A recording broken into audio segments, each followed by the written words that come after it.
Hello, I'm a Mac. And I'm a PC. In 2012, the PC went from being the butt of jokes. I'm into doing fun stuff like movies, music, podcasts, stuff like that. I also do fun stuff like timesheets and spreadsheets and pie charts. To suffering the ultimate indignity, being left for dead by Wall Street Bible barons. The death knell may not have sounded for the PC just yet, but consider this.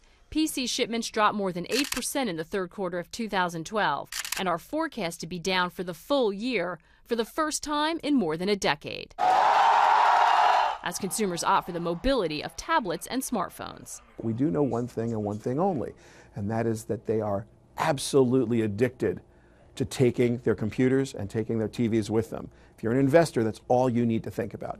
Mobile is clearly the future, but many of the tech titans of yesteryear who did not get the memo have stumbled badly in 2012. Shares of chip giant Intel fell more than 14% in 2012 amid criticism that the company misjudged the growth of smartphones and tablets.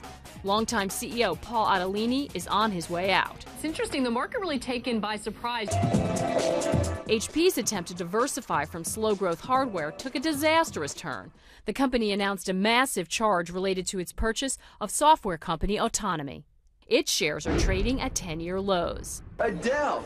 And once mighty Dell, dude, you're getting a Dell. Its shares are down over 25% year-to-date.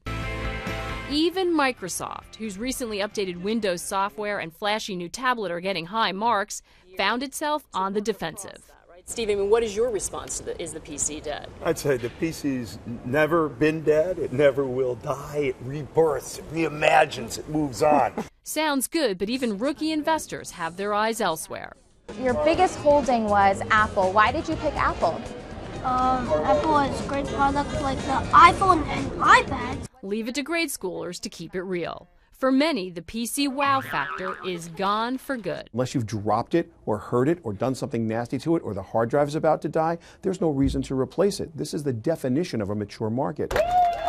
On the flip side, replacement of product is what Apple is all about. Analysts are predicting that Apple may sell 50 million iPhone 5s by the end of the year. This is the iPad lineup. In 2012 alone, they've released 3 new versions of the iPad, all of which have been eagerly gobbled up by consumers. And despite recent knocks against the stock, shares of Apple are up almost 30% this year. Online retailing giant Amazon, it's called Kindle Fire, which battles it out in the tablet market with the Kindle Fire, is another 2012 success story. Its shares are up over 50% as CEO Jeff Bezos seemingly goes from strength to strength. I honestly think Jeff Bezos has a whiteboard in his office with a PERT chart that shows the end of every business that he's chosen to compete with. I think he's got Walmart on there. I mean, I think he wants to be the one-stop, supplier of everything to everybody. And speaking of world domination, Google is also on a tear. Chairman Eric Schmidt brags that consumers are activating more than 1.3 million smartphone devices using Google Android software a day. Mac, if I don't come back, I want you to have my peripherals. To get off their sickbed in 2013, PC titans will finally need to crack the mobile code and release products that resonate with on-the-go consumers. Maggie Lake, CNN, New York.